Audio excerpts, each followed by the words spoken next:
Hello, Room 207. I am here to talk about a man named David Suzuki. He is a Canadian environmentalist, and he goes around telling people how to take care of the environment and how to save it.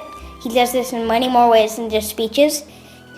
He also writes books, and he has television shows, including The Nature of Things, which is a very popular show, and I have started watching it too. He is a famous Canadian, but his grandparents descended from Japan, so he is what we call a Japanese Canadian. My dad actually had a dream about me doing them, and he said I should try to do them, so I searched up David Suzuki, and I thought, wow, this guy is really, really interesting. I would love to do them.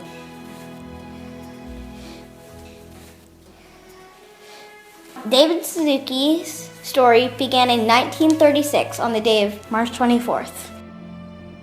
He was born to his father Karu Suzuki and his mother Setsu Nakamura. At 3, David Suzuki, along with his twin sister Marcia and his younger sister Geraldine, were put in an internment camp in Solcan Valley, BC. In that internment camp, his sister Dawn was born. An internment camp is a place where Japan and Canada were enemies, and so they were put in an internment camp, which is a camp for people who were Canadians, but they were their enemies, and they just so happened to be Japanese Canadians. I think it's disgraceful and really mean.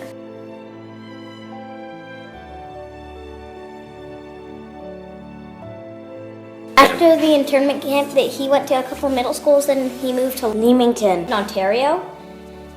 He had an insect collection where he had a bunch of butterflies and insects. He went fishing a lot, and he caught a lot of fish, and he was just so absorbed in nature. He loved it. It influenced him, and he thought that nature was a beautiful thing. He went to the University of Michigan first, and then Chicago. And in those two universities, he got a PhD in zoology and a BA in biology.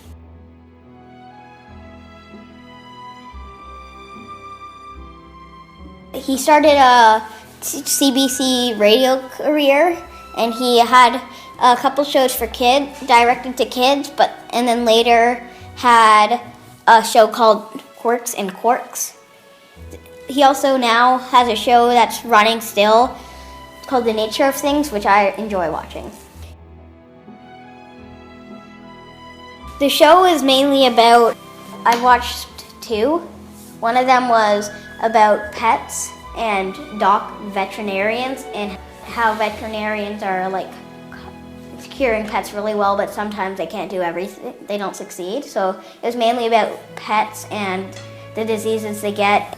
And then the other one was celebrating David Suzuki's 80th birthday, and I thought that was really cool because they showed a lot of his past, and they asked him a lot of questions. That was really good for the presentation I'm doing right now. I watched a bit of another one about beluga whales and their call, and how one washed up on the beach, and because he's done that before, and every single one has. I think he's trying to get people interested in nature, and he wants people to think what he thought as a child.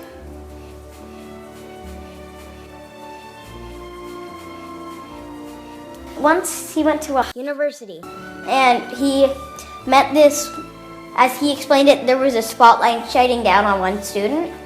There was a snowy owl at the window hovering for a bit, watching them. And that woman probably just thought, snowy owl, that's amazing. And he was doing a presentation, and they fell in love. And her name is Tara Elizabeth Cullis. He has 4 daughters. Their names are Timiko Suzuki, Sarika Cullis Suzuki, Laura Suzuki, and Severn Cullis Suzuki. His son's name is Troy Suzuki. They're also environmentalists, and one of his grandsons is also an environmentalist too.